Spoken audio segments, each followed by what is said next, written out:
bonjour chez vous, mesdames et messieurs. Merci de votre fidélité à Digital Congo. Bienvenue dans votre émission DigiPresse. Et DigiPresse reçoit ce matin Walter Walinkou, journaliste à Top Congo. Bonjour. Bonjour, Robert Kambale. Également sur ce plateau, Yves Bouya de CNews. Bonjour. Bonjour, Robert Kambale. Et Apui Pan, journaliste à la RTNC. Bonjour. Bonjour à vous et à mes co-débatteurs. Et nous décryptons 3 thèmes ce matin. La coalition FCC cache et transverse. Ils ont des tirs bilances depuis samedi dernier. Escalade verbale entre les leaders de l'UDPS et du PPRD après leurs militants. Le deuxième thème, malgré les opérations militaires de grande envergure lancées contre les groupes armés à l'est de la République démocratique du Congo, dont les ADF, les tueries continuent à s'enregistrer au jour le jour de la région de Béni à l'est. Pendant ce temps, la France va renforcer sa coopération militaire, mais aussi de renseignement avec la République démocratique du Congo pour en finir avec la nébuleuse ADF et d'autres groupes armés qui écument la partie est du pays. Le dernier thème, voulais-je dire, sortie médiatique du cardinal Fridolin Ambongo. Pas de gratuité qui détruit les systèmes scolaires en République démocratique du Congo. Je commence par vous, Apui Pan. Je rappelle que vous êtes journaliste à la RTNC. Quel est votre commentaire par rapport au couple FCC-Cache qui traverse une zone de turbulence? Et pendant ce temps, le président Félix Tshisekedi, revêtu de l'esprit de père rassembleur, minimise l'impact des tensions au sein de la coalition et il reste très optimiste quant à son avenir. Il l'a dit au cours des face-à-face avec la presse à Paris. Merci, Obed. Je suis content du comportement qu'affiche le président de la République, ce qui est tout à fait normal. Et j'avoue également que le problème qu'il peut y avoir dans la coalition montre la beauté de la démocratie. Peut-être qu'il y a des gens qui ont l'habitude d'extrapoler le discours des uns et des autres. Mais il faut dire également que les vrais acteurs de la coalition, c'est l'ancien président Kabila et l'actuel président Félix Tshisekedi. Ce sont eux qui connaissent l'essence et la quintessence de cet accord-là. Est-ce que les bases le savent également? Non, je doute. Mais je vois tout de même que le colibé qui s'élance de part et d'autre peuvent ne pas plaire à l'opinion nationale et internationale. Mais moi, ce que je pourrais leur demander, au regard de l'âge de la démocratie de notre pays, il leur revient qui se réserve de certaines déclarations. Oui, Jean-Marc Kabound, le président intérimaire de l'UDPS, a menacé même l'ancien président de la République démocratique du Congo. J'ai suivi son discours, à moins que j'ai mal compris. Je n'ai pas vu de menace. Mais ce que je refuse en lui, c'est les mots employés qui ne sont pas des mots courtois. Il a manqué un peu de courtoisie quand on s'adresse à une autorité morale d'un camp avec lequel vous êtes dans la coalition. Ça, je n'ai pas apprécié. Mais il est un peu plaintif. Pour lui, il trouve que c'est les FCC qui provoquent, c'est les FCC qui les dénigrent. Il a même cité, si pas lui, sinon la dame que j'ai reçue sur le plateau de la TV nationale, Madame Philomène, qui est en fait chargée de communication de Jean-Marc. Il dit en ces termes que le professeur Bongongo, l'ancien ministre de la fonction publique, si je ne me trompe pas, a dit que Jean-Marc Kabound manque de maturité politique. Je n'ai pas aimé, moi, personnellement. Il y a un problème dans la classe politique congolaise. A-t-il raison ou bien a-t-il tort? Non, on ne sait pas dire à un président ad intérim d'un grand parti comme l'UDPS. Mais quand lui-même aussi... Tu permets que j'évolue? Oui, évolue, mais quand lui-même aussi utilise des termes similaires. Je venais d'en refuser tantôt. Oui. Il dit il manque de maturité politique. Non, je me rappelle encore à un moment donné, lorsqu'on avait des problèmes en RD ici, Ouad est venu, sur l'invitation de Mobutu, à la fin des négociations, lui qui était médiateur, il conclut par une interview à la RTNC pour dire que la classe politique congolaise n'est remplie que des immatures. Pourquoi on nous qualifie ainsi? Parce que des fois on est incapable de résoudre nos problèmes entre nous. On fait des recours aux autres. Parce que le discours que nous tenons au grand jour ne montre pas la valeur de la classe politique. Pourquoi on nous dit ça? Parce que lorsqu'il y a des conflits, on ne sait pas se retrouver autour d'une table, en discuter en responsable et trouver des solutions idoines. Alors, je dirais... Rapidement, je termine par là pour dire que il revient au chef de l'État, Félix-Antoine Tshisekedi, ainsi que son prédécesseur. Lui joue déjà au sapeur-pompier. Hein, bien sûr, j'apprécie ces comportements-là. Et l'autorité morale de FCC, de rappeler les troupeaux à l'ordre. De faire voir que cette coalition, c'est pour tout un peuple, c'est pour la paix, c'est pour l'harmonie. Les gens nous ont applaudi pour ça, et tant qu'ils continuent. Mais les problèmes n'en manqueront pas. Moi, ce que j'ai toujours dit, le conflit est inhérent à la vie humaine, mais ce qui importe plus, c'est la manière de résoudre ces problèmes. Il faut qu'on trouve des solutions et qu'on nous épargne de ces discours, de ces injures qui n'honorent pas les Congolais, qui ternit encore l'image de la République. Cette image ternie il y a longtemps, on est en train de fournir beaucoup d'efforts pour redorer cette image, donner une image correcte de la République. Merci à nous, les journalistes, nous les faisons déjà. Il revient aux politiciens de se comporter en responsable. Et merci à Pouipan. Je suis à vous, Yves Bouya. Je rappelle que vous êtes journaliste à CNews. Est-ce Jean-Marc Kabound, le président dernier de l'UDPS, est sur une chaise injectable car le FCC promet de réserver des suites appropriées sur le plan institutionnel au propos de Kabound, propos non partagés par l'UNC, qui est l'allié donc de l'UDPS, parce que le FCC répondra répondra, je veux dire, d'une manière active et militante à toutes les provocations. Obed, vous savez, je suis parmi ces journalistes qui s'est toujours opposé à ces mariages FCC Kabila. Pourquoi? Mais c'est pour sauver le pays. Hein. Non. Apo l'a dit, c'est un mariage, même le chef de l'État. C'est un mariage contre nature, c'est un mariage antisocial, c'est un mariage anti-peuple. Voilà donc les résultats de ces mariages.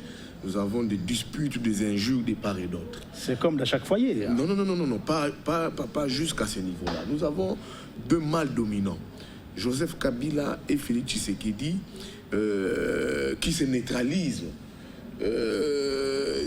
à la suite de cela, de cette bagarre où l'un veut afficher ses biceps envers l'autre. Il faut qu'il ait un seul dominant, un seul lion, un mâle dominant dans la jungle. Mais nous sommes en démocratie, Yves Bouya. Non, c'est pas ça la portée de la démocratie. Quand d'abord un secrétaire général, un président par intérim d'un grand parti comme l'UDPS, également vice-président de l'Assemblée nationale, en train de dire on ne veut pas apprendre à certaines personnes à nager dans le fleuve Congo. C'est pas ça. Et ça prouve que le malheur est profond. Et de l'autre côté, on dit, vous voulez, quand vous voulez fouiner, nous aussi nous allons fouiner à la CENI et à la Cour constitutionnelle. Ça prouve que le malaise est profond, le problème malaise est très sérieux. C'est la raison pour laquelle moi je ne veux pas maquiller la vérité ici. C'est pour dire... Quelle est la vérité? C'est la vérité que le pays connaît une vraie crise. Laquelle? Une crise de légitimité. Cette crise de légitimité vient d'où? Quand on voit déjà... On a dépassé ces stats quand même. Non. Il y a deux grandes coalitions du pays. Deux grandes coalitions du pays. Aujourd'hui, qui se battent, qui sont en guerre, qui ne se mettent pas d'accord sur deux points. Un, sur les politiques publiques à mener. Vous voyez, aujourd'hui, le président de la République a instauré la gratuité d'enseignement. Bien que cela patauge. On va y arriver, hein? C'est le dernier terme. Bien qu'il patauge, il se bat pour ça. On a de l'autre côté l'FCC. Une fois dans l'histoire, Yves félicite Félix Tshisekedi. Non, je ne félicite pas. Moi, j'ai toujours été objectif dans mes débats. J'ai toujours été objectif. Je dis bien qu'il instaure mais que cela patauge. Ça patauge. On voit d'une part l'FCC en matinée politique, via son secrétaire permanent, prendre parole à Loubou Malouchi, dire non, c'est Kabila à qui on peut attribuer la paternité de la gratuité. Mais Kabila, en 18 années, ne l'a jamais appliqué. Mais c'est un processus. On l'a commencé avec Matata également. Non, si on a causé. Il y avait des provinces pilotes. Non. C'était nous ces provinces pilotes ici. On n'a pas vu. Donc, ils ont une perquite politique. Que Félix a donné au FCC pour préparer son élection en 2023. Que le FCC n'admet pas.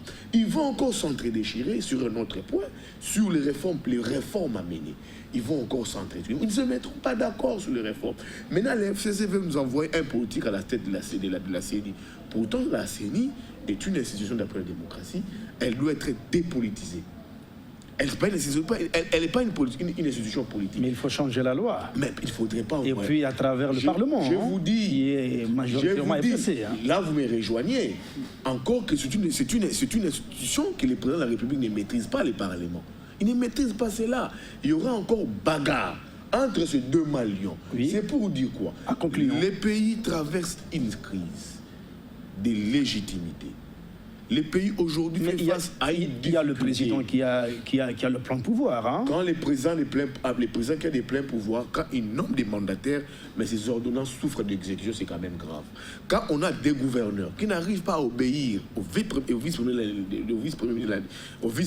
de l'intérieur, c'est grave. Est-ce que le VPM a respecté la loi sur la décentralisation? Quand on voit les présidents de la République à Windhoek, il y a la loi sur la libre administration de province. Le VPM n'a pas d'injonction à donner aux provinces. Le président de la République nous dit à Windhoek que je vais nommer un informateur.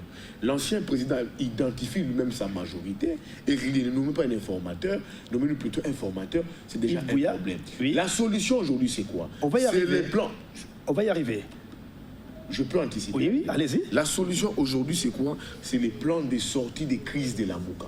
Aujourd'hui, qui appelle, qui convie la classe congolaise, qui convie le président de la République, c'est participer, la classe politique congolaise, à la mise en forme des réformes, à des élections anticipées pour 18 mois. Donc vous êtes pour la table rase? Pas la table rase, à des discussions, à une table ronde.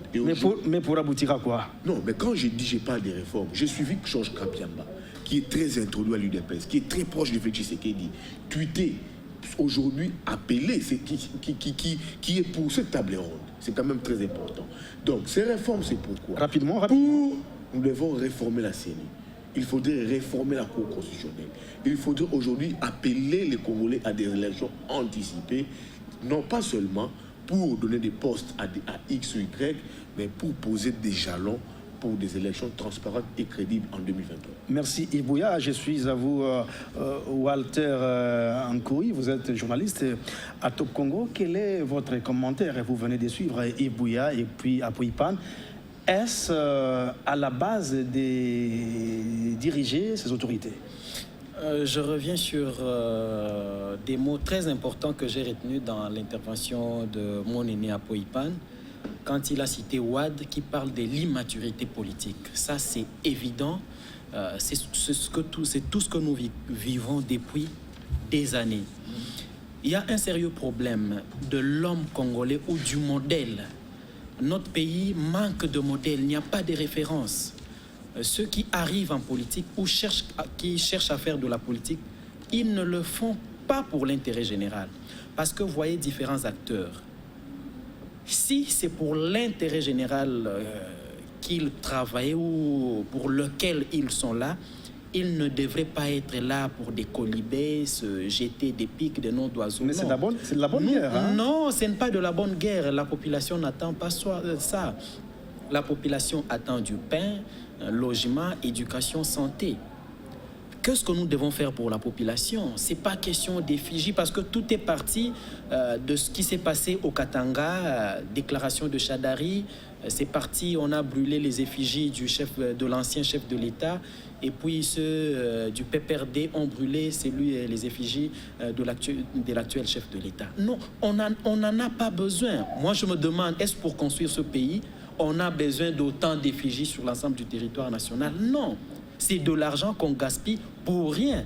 Et toutes ces discussions autour de FCC Cash, on perd le temps, on perd les énergies que recherche la population pour donner des solutions aux problèmes. Qu'est-ce qu'il faut faire pour arrêter avec le vol, les détournements des deniers publics, pour apporter l'argent dans la caisse du Trésor afin de résoudre les problèmes de la société, réaliser le projet de société du chef de l'État, harmonisé avec celui de la majorité parlementaire, bien que maintenant c'est l'ensemble, tous sont dans la majorité parlementaire. Le projet de société, le projet ou le programme du Premier ministre, c'est ce que nous attendons.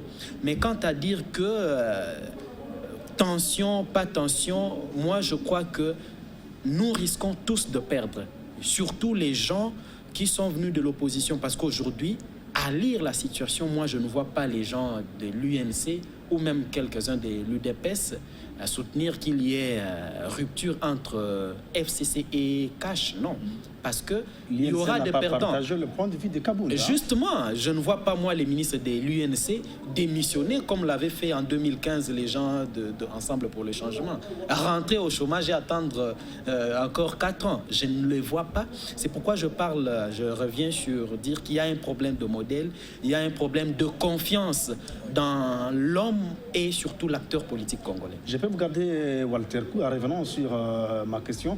L'IDPS prône beaucoup plus la base. Est-ce à la base des dirigeants du parti ou bien aux dirigeants du parti d'imposer la ligne de conduite? C'est à l'UDPS où on appelait Félix Tshisekedi, on l'appelle jusqu'à ce jour, paix à son âme, Étienne plutôt Tshisekedi d'heureuse mémoire, leader maximum. Le lead, c'est la tête, c'est pas la base qui conduit, c'est la tête. La base, vous vous en servez plutôt comme des hommes de troupe. Moi, je ne vois pas un général qui va en guerre et demander à la base ou aux fantassins, aux hommes des troupes de montrer le chemin. Non. Eux viennent avec la force, l'engouement, et vous donnez la direction, nous prenons telle direction. Vous avez bien sûr le sens de l'écoute pour réorienter le projet que vous avez par rapport à ce que la base veut, aux aspirations de la base, parce que vous savez, vous et moi, qu'on dit la foule n'a pas de cœur. Quand la base dit nous ne voulons pas de Kabila qu'on le jette en prison, non, c'est impensable. Même les opposants le plus farouches de Joseph Kabila n'accepteraient pas que le lendemain matin qu'on dise que non, Joseph Kabila va en prison. Non. Les leaders de l'IDPS doivent savoir gérer la base, donner des orientations afin que la paix que nous avons, la paix, disons politique. Est-ce qu'il sera à même de le faire? Parce qu'en écoutant Augustin Kabouya, qui est le numéro 2 du parti, il dit pour lui, c'est la base ou rien. Non, je peux tout de suite dire que c'est un discours politique. Un discours politique devant les militants, devant la base. Parce que Kabounda sait qu'il a été élu premier vice-président de l'Assemblée nationale avec les voix du FCC. Ça, il le sait. Ce ne sont pas une cinquantaine de députés de Cash qui allaient faire de lui le vice-président, le premier vice-président de l'Assemblée nationale. Il sait qu'il est là à cause du FCC. Il sait lui aussi que autant de ministères ont été accordés à Cash à cause de la volonté, comme il le dit lui-même, la bonne foi, l'harmonie avec le FCC. Il sait que sans cette harmonie, l'UDPS aura à perdre. Je ne vois pas le Cash, rien qu'avec la seule institution président de la République, amorcer les réformes qu'ils nous ont proposées pendant la campagne électorale. Moi, je ne vois pas. Le discours qu'il a tenu, apprendre à nager dans le fleuve, fouiner, j'ai dit que c'était un discours politique devant une foule chauffée. Il ne pouvait pas aller contre la voix de ceux qui lui demandaient déjà de descendre du podium. C'était quelque chose, un discours qui avait pour objectif juste atténuer l'ardeur de la foule ou de la base. Mais s'agissant de la rupture, moi, je ne la vois pas arriver. Et d'ailleurs, aujourd'hui, Vital Kamerhe a accordé une interview depuis l'Afrique du Sud à un confrère. Il dit clairement qu'ils vont soutenir cette coalition. Ils feront le nécessaire pour la maintenir jusqu'en 2023. Oui, je vais vous donner la parole. Oui, je vais vous donner la parole. Oui, je garde Walter Kou pendant 30 secondes, et puis je vous donne la parole. Et quelle est la solution pour sauver ces couples? Et selon vous, est-ce réellement les présidents de la République a-t-il une mainmise sur le parti? Le président de la République n'est plus président de l'UDPS. Il a délégué la présidence du parti. Il est devenu automatiquement autorité morale. Il ne peut plus avoir l'œil regardant. La loi l'y interdit. Je ne le vois pas. Parce que ce que dit le président, c'est peut-être en contradiction avec la base. L'UDPS est une affaire privée. S'il doit régler les problèmes à l'UDPS, il le fera de façon privée. Moi, je crois qu'il faut, lui, comme d'ailleurs il a eu un discours, avec celle de Kabound, il a eu un discours vraiment très conciliant s'agissant de la survie ou de la pérennisation de la coalition FCC Cash pour l'intérêt général. À eux, acteurs du FCC et Cash, j'ai dit que le plus important, c'est l'intérêt général, qu'on arrête un peu avec tous ces tiraillements qui n'ont pour objectif que... dans les deux camps, hein. Mais c'est pour des intérêts particuliers. Quand Félix Tshisekedi dit que nombreux du FCC ne supportent pas de perdre les avantages ou la vie qu'ils avaient auparavant, c'est tout à fait normal.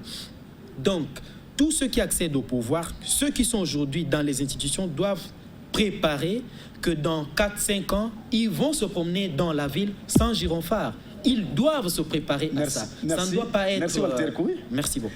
Merci. Après, il prend une minute parce qu'on va entamer directement le deuxième sujet parce que Ibouya avait déjà donné la piste de solution.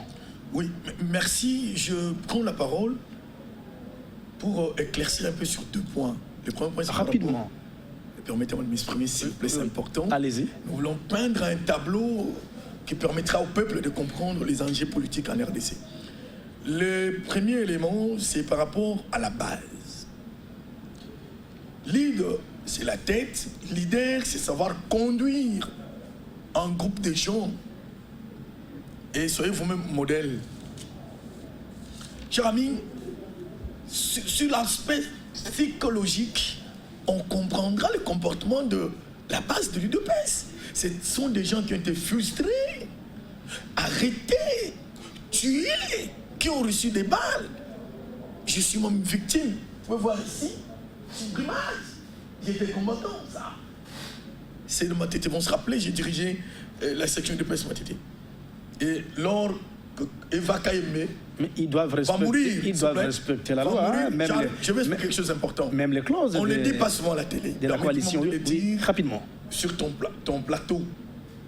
L'IDP, c'est ces partis-là qui, pendant 32 ans, 36 ans, les gens ont souffert. Il faut leur donner le temps de changer. Mais ils sont déjà au pouvoir. Dire tout simplement qu'ils sont au pouvoir, j'ai aimé l'analyse de mon confrère.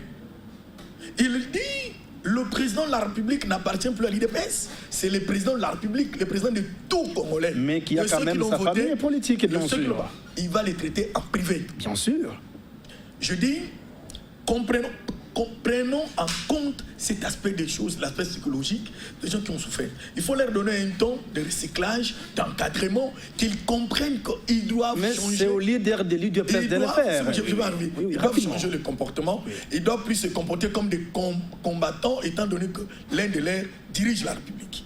Deuxième élément, on a vu un moment, quand il y a eu crash dans Tonov, le secrétaire général de l'UDPS, président AI, pardon, de l'UDPS, Kabound, a enlevé sa peau, sa veste du deuxième président. Il est allé comme président AI de l'UDPS pour calmer la situation. C'est ce qu'il faut faire. Ce que je peux inviter au cadre du l'UDPS, c'est d'accélérer l'encadrement. Deuxième aspect, rapidement, je suis sur ces tableaux-là que nous regardons. Cher ami Yves, tu as souligné quelque chose d'important ici. On ne doit pas camoufler ça. Il a parlé du vice-premier ministre qui, au regard, un gouverneur se permet de nommer des gens. Ça, il faut fustiger. C'est hors la loi. Je suis un expert en gouvernance sécuritaire. J'ai beaucoup travaillé au ministère à ce vice-primature de l'Intérieur. Voilà comment ça se passe, en peu de mots. Lorsqu'on veut changer la territoriale, je prends ici le bourgmestre consort, les gouverneurs font des mises en place provisoires qu'ils envoient au vice-premier ministre. C'est leur chef. Parce que dans la vice-primature d'intérieur et de sécurité, il y a la territoriale et la sécurité. C'est à lui. Lui, il peut aussi changer et modifier. À écouter également les politiques. Après, il soumet ça à l'approbation du chef de l'État par voie de son directeur de cabinet, et le chef de l'État va signer. Merci, ce n'est pas notre matière. Le gouverneur n'a droit que, s'il vous plaît, je le prends la loi, de nommer non, permitté. Même pas nommé. Oui, mais on a vécu une nomination. Je crois la semaine prochaine, on va y revenir. C'est pas normal. On va y revenir parce que quand le vice-premier... Parce que les gens nous suivent. Oui, quand le vice-premier... Sur le plateau, oui, je vais vous garder pendant quelques secondes. Merci. Ça, il faut dénoncer. Non, il doit savoir quand... Le vice-premier ministre tout ce qu'il dit n'est pas mauvais, bien qu'il soit de l'emploi. Est-ce que je peux parler? Non, c'est un journaliste. Merci. Le vice-premier ministre n'a pas le droit de donner des injonctions, par exemple, à un gouverneur de ne pas nommer des commissaires. Là, c'est au niveau de l'Assemblée provinciale. Ce n'est pas au vice-premier. Je crois qu'on aura la semaine prochaine... Après les spécialistes qu'on puisse discuter sur le plateau. La semaine prochaine, avec l'expert en décentralisation, parce qu'il y a la loi sur la libre administration de province. Alors, nous entamons directement le deuxième sujet. Je suis avec vous, Yves Bouya. Malgré les opérations de grande envergure, je veux dire, lancées à l'est de la RDC par le voyante forces armées de la République démocratique du Congo, les armes continuent à exécuter l'hymne de la mort, par exemple, de la région de Bénin, où les ADF se distinguent dans les tueries des civils. Et pendant ce temps, le président français Macron a promis au chef de l'État de consolider la coopération militaire, même sur le plan renseignement avec la RDC, pour en finir avec la nébuleuse ADF et d'autres groupes armés qui écument l'est de la RDC. Également, le président ougandais l'a répété au chef de l'État, Félix Tshisekedi, en disant c'est la pauvreté, mais aussi manque de routes pour les échanges commerciaux. Et cela donc envenime davantage sur le plan sécuritaire à l'est du pays. Non, avant de répondre à ta question, j'aimerais ouvrir en quelques timings là un paragraphe par rapport à l'UDPS. Vous voyez, le fait, les phénomènes combattants, soit base de l'UDPS, c'est devenu un paradoxe. Ça, c'est bien pour l'UDPS. En même temps, c'est la met en difficulté l'UDPS. Comment? On a vu l'UDPS ici dire, on a vu Félix et Vital retirer leur signature à Genève. C'est grâce à la base qu'il est président. Après la nomination, la désignation des candidats communs, ils ont dit nous retirons nos signatures parce que la base a dit. Oui. Vous voyez un peu. Sans cette base-là, là, ils se sont référés à la base. Ne serait pas président. Oui, nous sommes journalistes, on doit plus rappeler l'opinion de certains faits. Nous sommes des historiens. Ou des historiens du présent. Oui. Il dit, le président Félix dit, j'ai retiré ma signature parce que la base a décidé. Également avec la base. Maintenant, oui, la base. Parce que la pyramide inversée. Les décisions viennent de la base et les dirigeants exécutent. Ils ne doivent que gober, Ils gobent, comme tu as dit. Maintenant, après les crashs de l'Antonov, fallait inviter aussi quelqu'un. La presse, la base dit on ne veut plus de ces mariages-là. Félix fils mon coco, en avant-plan. Non, on n'en veut plus, on n'en veut plus. C'est là où j'ai dit, c'est aussi une difficulté pour l'UDPS. Maintenant, cette même base-là qui décide à l'UDPS dit que le président puisse se désolidariser, s'émanciper, rompre le mariage, qu'il ait divorce. Maintenant, la base s'exprime. On voit maintenant le président de la République n'est plus au président de l'UDPS, il est un intérimaire. L'intérimaire est en difficulté maintenant de s'exécuter par rapport aux revendications de la base. Merci. C'est quand même un paradoxe, c'est très difficile. Merci. C'est un très mauvais schéma que tout doit venir de la base. Ça tue les partis. Et c'est la difficulté de l'UDPS aujourd'hui, c'est un parti qui descend aux enfers parce que la base décide. Quand il faut gratter, recruter, pointer du doigt, cette base-là, la plupart, je n'insulte pas, moi j'ai couvert l'UDPS, c'est des gens qui vivent dans un firmament, des gens qui ne comprennent rien, des gens qui ont la compréhension à eux propres de la chose. Merci. Par rapport, non, c'est très important. On va entamer le oui, parce que nous sommes talonnés par le temps. Oui, rapidement, concluez. Quand tu vois ces gens-là, par rapport aux dirigeants du parti, c'est deux mondes différents. Deux mondes différents. Nous, là où j'ai pour l'idée des APO, il dit il faudrait un recyclage. Et ça prendra du temps. Merci Yves Bouya. Pouvez-vous répondre à ma question sur le plan sécuritaire? Oui, Macron qui promet de la RDC. Écoutez, ces gens-là nous ont toujours promis des histoires ici. C'est belge, c'est français ici. Les problèmes, c'est l'une des grandes puissances au monde, quand même. Les problèmes, ce n'est pas la Belgique, ce n'est pas la France. Les problèmes, c'est nous-mêmes d'abord, Congolais. Qu'est-ce que nous offrons comme solution idoine? sur cet aspect insécurité qui sévit dans la partie est du pays. Mais ce n'est pas aussi interdit de chercher de l'aide quand même. Non. De l'aide, Kabila en a eu combien? Jusqu'à ce qu'il est arrivé à un moment qu'il faut changer la MONUSCO du pays. Jusqu'à ce moment, jusqu'au point où les présidents disent non. Mais quand la France promet renforcer sa coopération militaire, même le point de renseignement. dire que la MONUSCO est plongée dans la mafia. La MONUSCO entretient cette insécurité. C'est quand même une bonne nouvelle, Yves Bouya. L'aide peut venir, j'applaudis l'aide. Les vrais problèmes, c'est nous. Les vrais problèmes, c'est l'armée. Qu'est-ce que nous avons comme force militaire? Quand tu vas c'est la 9e armée en Afrique. Non, écoutez, ça, c'est encore... Il y a encore à manger, à boire. Oui. Quand tu vas à l'Est, tu te rends soit à Goma, Bukavu. La plupart de ces généraux influents qui sont là, ce sont des coopérants. Ce sont des commerçants. Quand tu les vois, ils construisent... Mais Félix avait promis pacifier l'Est du pays une fois au pouvoir. Et il est en train de chercher des solutions. Je t'ai fait une révélation ici. Le président, lors de son récent voyage à Béni, il a fait Bukavu, Goma. Il s'est rendu à Béni. Avant, il devait se rendre à Rutshuru. C'est le gouverneur de la ville du Nord qui lui dit, monsieur le président, nous ne contrôlons pas la situation à Rutshuru. N'ose pas y aller. N'ose pas y aller. La personne, la deuxième personne qui confirme l'information, c'est son DIRCAB. Monsieur le président, n'ose pas y aller. C'est quand même grave dans un État où le président de la République doit se déplacer dans un territoire du pays et que ses collaborateurs lui disent, monsieur le président, n'osez pas. C'est quand même grave, ça. Ce sont des zones déchirées par non, c'est quand même grave. Il a vécu cela pendant la campagne. Oui, non, merci. C'est très important.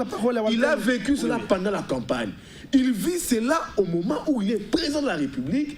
Les gouverneurs, son représentant en province, qui dit, monsieur le président, n'allez pas à Rutshuru. C'est pour dire quoi? C'est pourquoi il cherche de l'aide, oui. Pour à Béni, le président de la République avait tenu un conseil de sécurité. Il a dit à certains généraux, il a dit ça, il a été dur envers certains généraux. Vous travaillez contre l'intérêt de la population, de la République, vous travaillez avec les ennemis. D'où je dois vous permettre. Donc nous avons une armée qu'on doit réformer, qu'on doit recycler, qu'on doit donner à qui? Une armée qu'on doit donner des moyens. Ces généraux véreux, ces généraux coopérants, qui sont devenus des commerçants. Non. Écoutez, on a des généraux aujourd'hui qui travaillent avec des groupes armés. Partout, c'est quand même grave. Non, à l'Est, c'est plus à l'Est. On a des généraux qui figurent dans des rapports. Lisez les rapports Human Rights Watch. Ce n'est pas une parole d'évangile. Non. Vous allez jeter en pâture les rapports de Human Rights Watch qui citaient le général Amissi. Et pour quel intérêt vous faites ça? Pour quel intérêt? Merci Yves. Ces généraux, je conclus, Walter, ces généraux sont devenus des vecteurs d'insécurité. Ces généraux, d'où il faut permuter certains.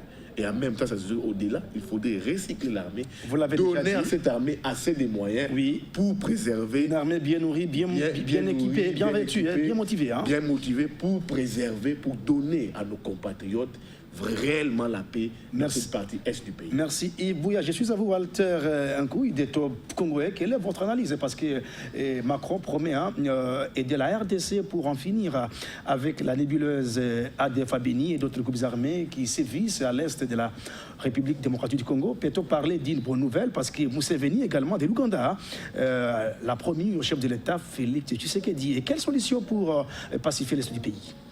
Je veux abonder dans le même sens que Yves Bouya. L'aide de Macron peut arriver, mais ma crainte est que les mêmes généraux puissent vendre les armes aux groupes armés. Vous avez dit que le rapport de Human Rights Watch n'était pas une Bible pour laquelle on devrait croire.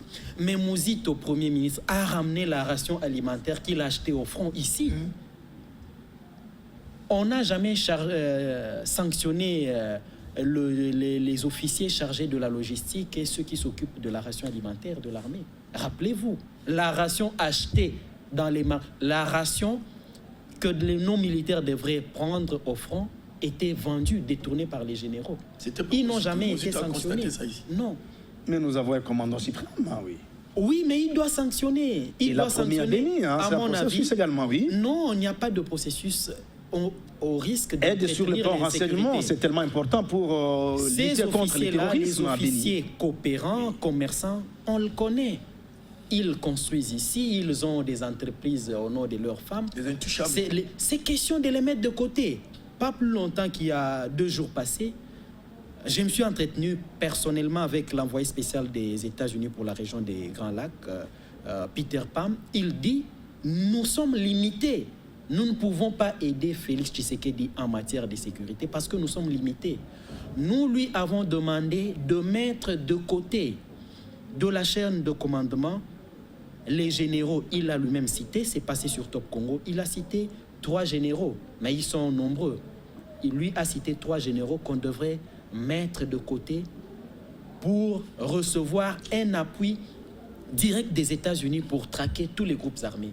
Mais si on n'accède pas à cette offre, on va en France trouver autre solution. Moi, je ne vois pas cette solution-là apporter, je ne vois pas cette aide-là apporter une solution. C'est l'une des grandes puissances quand même au monde, la France également. Hein? Oui, l'une des grandes puissances, mais on sait que le poids des États-Unis est plus confortable que le poids de la France. Mais on a besoin de tout le monde, et des États-Unis, de la France et même de l'Ouganda. Non, mais ils vont retomber sur les mêmes difficultés. On va vendre les armes ou l'appui qu'ils vont nous apporter. On vendra le plan chez les groupes armés. Parce que j'ai toujours dit qu'il n'y a personne d'incontournable ou d'inconditionnel ou de, comment on dirait, d'indispensable. Oui, voilà, merci. Tout homme est mortel, oui. Tout homme est mortel. Il n'y a aucun général indispensable au sein des FARDC. Il y a plus de 70 généraux. C'est question de mettre de côté ceux qui sont incompatibles avec les missions assignées aux forces armées au front et qu'on donne le travail à ceux qui le méritent afin de bouter dehors. Mais comment se fait-il qu'au Rwanda, d'où sont venus les FDLR, il n'y a plus un problème? En Ouganda, d'où sont venus les ADF, il n'y a pas un problème. Au Burundi, d'où sont venus les également au niveau FNL, de il n'y a pas un problème. C'est presque un passoire où n'importe qui peut venir. Mais l'Ouganda promet quand même aider la RDC. Est-ce Museveni est-il sincère vers son monde congolais? Museveni nous doit d'abord beaucoup d'argent. Il exploite le bois, même de la guerre de Kisangani et l'occupation militaire des forces armées ougandaises à l'est de la RDC. J'écrivais sur mon compte Twitter ce matin que le réchauffement diplomatique ne sacrifie pas la justice attendue par les victimes des violences et de toutes les atrocités qu'avaient vécues les populations à l'est de la RDC. J'insiste, il faut mettre de côté tous les généraux coopérants. Vous l'avez déjà dit. Donner le travail à ceux qui le méritent. Il faut aussi motiver les forces armées, hein? On n'en disconvient pas. Pour les motiver, il faut bien les nourrir également. Bien les nourrir, mais il faut mettre de côté ceux qui vont vendre ou qui vont continuer à vendre leurs rations alimentaires, vendre leurs tenues, vendre les armes et munitions. Merci, voilà. Merci Walter. Je suis à vous. À Poipan, je rappelle que vous êtes la RTNC sur le plan sécuritaire. Hein, même avant-hier, hier, même aujourd'hui, les ADF ont tué à Béni, où les armes continuent à exécuter l'île de la mort. La France promet aider la RDC. Quel est votre commentaire? Peut-on parler d'une bonne nouvelle et également de la sécurité des Museveni, hein? Cher ami, lorsqu'il s'agit de questions sécuritaires, nous qui maîtrisons bien ce point, nos frères font des analyses, mais nous qui étions alpha hommes terrain, on a pitié de cette République. La fois passée, j'ai parlé de l'établissement de l'autorité de l'État à travers la République, surtout à l'Est. C'est pas pour rien que je le disais. Quand vous dites, vous trois, permettez-moi l'expression, qu'il faut encourager l'armée, il faut des moyens. Non. Est-ce que Mamadou, pour défendre ce pays, il était encouragé? Je ne sais pas. Mais pour bien se battre, il faut être bien motivé. Hein? Mamadou. Il y a l'argent qui... Il y a l'argent qui est dilapidé à Kinshasa ou les donner aux forces armées de la RDC hein, qui se battent à l'est du pays. Mon cher ami, laissez-nous analyser. Oui, allez-y. Mbouza Mabé, Mamadou Ndala, ils étaient dans de bonnes conditions pour défendre cet État. Nous manquons des généraux à la trempe de Mamadou Ndala, à la trempe de Mbouza Mabé. Et du général Baouma également. Baouma également. Oui. Sinon, ceux qui sont là, ils ont peur de vivre les mêmes sorts. On a vu ici à la télévision nationale un ministre d'information mentir au grand jour. Et le peuple de l'Est est en train d'observer ça, que c'est lui là en train de mentir. Dire que non, Mamadou, c'était dans les camps. Vous vous rappelez encore de tout ça? Où sommes-nous? Quel État nous voulons fabriquer? Faut-il continuer à pleurnicher au lieu d'imposer la paix à l'est du pays, hein? J'ai participé à une conférence il n'y a pas longtemps, c'était le samedi au fait, à l'université de Kinshasa, où on parlait des relations internationales comme solution qui peut apporter la paix en RDC. Oui, quelle solution, selon vous? Je pense, à mon humble avis, le président actuel, en dehors de sillonner, bien qu'il y ait des retombées, la solution elle est interne. Il faut refondre le commandement de l'armée. Solution endogène. Endogène. Refondre le commandement de l'armée. C'est une tâche qui ne lui sera jamais permise et moins encore facile. Comment ça? C'est lui le commandant suprême des FARDC, oui. On ne lui permettra jamais de faire ça. Parce que ceux qui combattent le Congo ne sont pas en dehors du Congo. Ils sont à l'intérieur du Congo. Vous parlez des généraux, commerçants, tout ça. Mais c'est connu. Nous ne sommes pas permis à citer les noms, sinon on va nous arrêter inutilement. Mais toutes ces organisations non gouvernementales qui sillonnent à l'Est, ils connaissent toute la vérité de la RDC, ils sont pitié de ces peuples. Ceux qui doutaient que le président Kabila a fourni quand même des efforts pour y avoir la paix, ils voient aujourd'hui que même Tshisekedi aussi n'arrive pas. C'est pas chose facile. Il avait promis une fois pouvoir pacifier les pays. pays. C'est un discours politique. Tshisekedi est président, non? Mais la population attend. Hein? Là où je félicite Tshisekedi quelque part, je pense qu'il a prononcé quelque chose. Il a dit, même au prix de sa vie. Mais c'est sacrifié pour que la paix vienne. Mais ça ne suffit pas. Tu sais ce que ça veut dire? Oui. Attendez, ça veut dire quoi? Pour un bon analyste, pour une personne avisée, il va dire le président de la République a responsabilisé l'armée congolaise. Parce qu'on la qualifie de 10e armée. Kabila l'avait dit également. Sur quelle base? Attendez, oui. Sur base de quels critères? J'en ai parlé la fois passée. C'est-à-dire quoi? Quand on dit la guerre ne devrait pas attendre doit s'achever avant le mois de décembre. C'est un président qui dit il va tester l'armée. Si l'armée n'arrive pas à atteindre cet objectif-là, il revient au chef de l'État de faire une mise en place de l'armée, de changer le commandement. Il faut des sommes militaires déjà aux généraux. S'ils ne réussissaient pas, rapidement, pour nous tendons vers la télévision, rapidement. Il faut qu'ils cessent. Le peuple meurt chaque jour. C'est pas normal. Donc, s'ils ne réussissent pas à terminer la guerre avant le mois de décembre, ils reviennent au chef d'État de prendre ses responsabilités. Les causes exogènes, j'ai honte que la France promette l'aide militaire. Ce que nous vivons aujourd'hui, c'est la France qui en est responsable. Rappelez-vous de la mort de Juvenal Habyarimana. Rappelez-vous de la guerre entre les Tutsis et... Mais c'est l'histoire. Aujourd'hui, on doit imposer la paix à Pau. Non, on va imposer la paix, mais ils sont responsables. Il revient également à la communauté internationale. Merci. Rapidement, oui. Il revient également à la communauté internationale de mettre la paix à l'Est. Regardez, lorsqu'un enfant meurt dans un coin du monde, il n'y a pas de bruit, il y a des bruits. Tout le monde en parle. Il y a des ONG, il y a des chaînes de télévision, de radio. Mais 5 millions de morts. Les Congolais ne sont pas des chiens.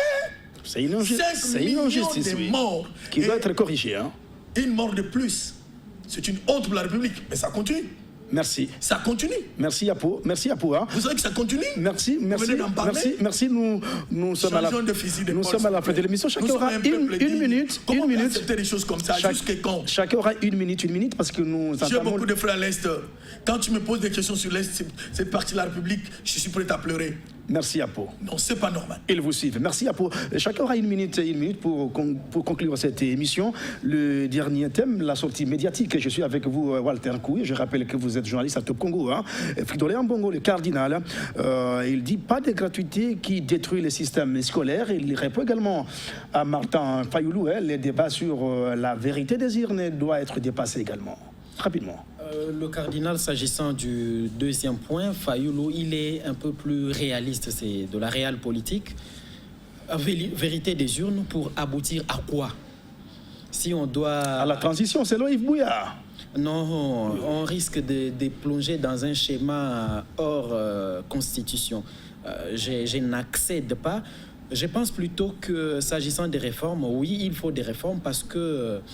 continuer avec cette allure, nous risquons de connaître les mêmes problèmes à l'issue des élections de 2023. D'où il faut prévenir. D'ailleurs, Délice Sanga fait une excellente proposition au niveau du Parlement. Quelques propositions des révisions de certains dispositifs de la Constitution, également la loi électorale, pour éviter tout ce qu'il y a comme remous après publication des résultats. La CENI doit être vraiment autonome et indépendante, non pas seulement de nom ou sur papier, mais dans la pratique. Publier les résultats bureau par bureau, ça doit impérativement être respecté et ça doit être coulé dans la loi portant organisation de fonctionnement de la CENI. Voilà. Et sur le plan sur gratuité le plan également, gratuité de l'enseignement, le cardinal a raison s'agissant des écoles qu'on appelait, qui formaient les élites, s'agissant collège Oboto, lycée Bosangani, Sacré-Cœur. Les enseignants touchaient par exemple $300 avec l'appui des parents, mais aujourd'hui, l'État accepte de prendre tout le monde en charge. Il prend ceux qui étaient à $100, il les ramène à $210. Ils sont les plus nombreux. C'est beaucoup, je le félicite.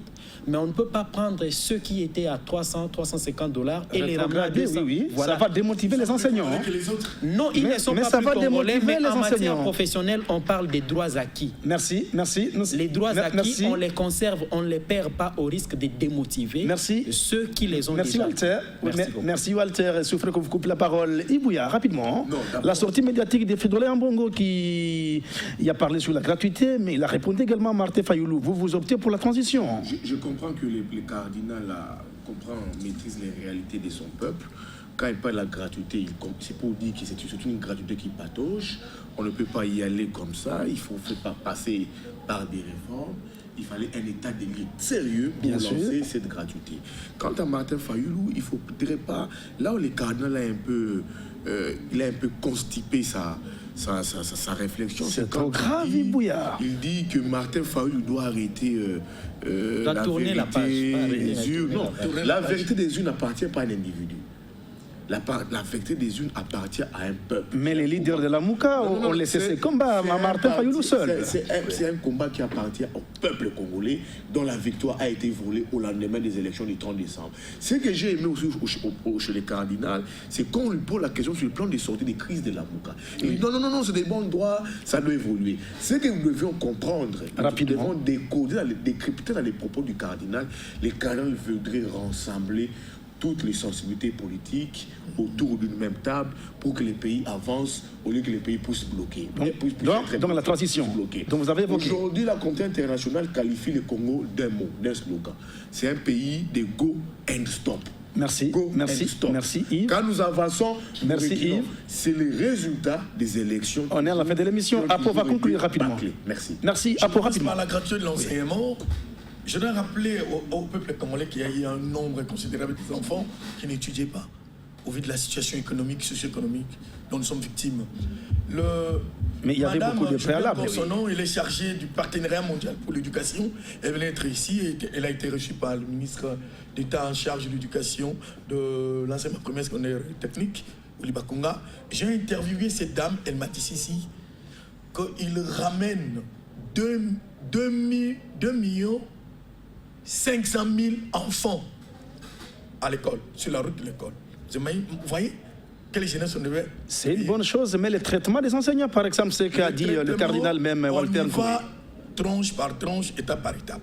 Je pense qu'il faut encourager l'État. La viabilité aussi des écoles également. Le chef de l'État, ma tête a eu 1000 écoles par an, il n'en a pas fait. Nous ne nous rappelons pas de tout ça. Et quant au cardinal, j'ai apprécié son discours. C'est juste qu'il comprenne au moins que le pays doit avancer. Et l'autre sujet, c'était encore quoi là? Tout à l'heure, les dernières questions là. Il y a la gratuité et... Il a répondu à Fayoulou, hein? La vérité des urnes. La vérité des urnes. La vérité des urnes, pour moi, je comprends une chose. Fayoulou prépare l'élection de 2023. Oui. Il a compris que le peuple congolais a besoin de lui. Il a compris que le peuple congolais souhaite une vérité des urnes. Et il doit s'auto-victimiser, oui. Il s'accroche à ça. Un capital politique qui pourra c'est de la bonne guerre. Accéder au pouvoir. Avoir la santé politique, oui. Continuer avec ça. Oui. Parce que derrière Fayoulou, il y a un grand nombre de gens. C'est que le chef d'État doit faire, réunir tout le monde. Mais laisser Fayoulou, c'est un homme politique qui doit avancer.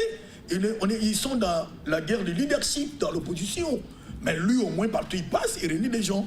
Ce qu'on peut refuser, c'est le fait qu'un Congolais qui sort du pays va à l'extérieur et dit les investisseurs, n'allez pas là-bas. Là, nous condamnons. Merci. Ceux qui ont fait ça hier, Merci aujourd'hui, ils sont au pouvoir, ils voient le mal que cela apporte. Donc, il revient aux Congolais de nous-mêmes, que nous ne décidons pas notre État. Merci à pour ce de l'émission. On nous rassure qu'il y ait la sécurité au pays, s'il vous plaît, même à Kinshasa et autres. Merci. Merci à pour nous sommes pratiquement à la fin de cette émission. DigiPresse recevait ce matin Yves Bouya de CNews, merci. À Poipan de la RTNC, merci. Et puis Walter, oui, également Walter Walinko, journaliste à Top Congo. Merci. Retrouvez cette émission à 23h45 et samedi à 16h45, mais également à la radio digitale Congo FM sur les 6.5. Mais également sur YouTube. Bonne journée chez vous, accompagné de votre chaîne.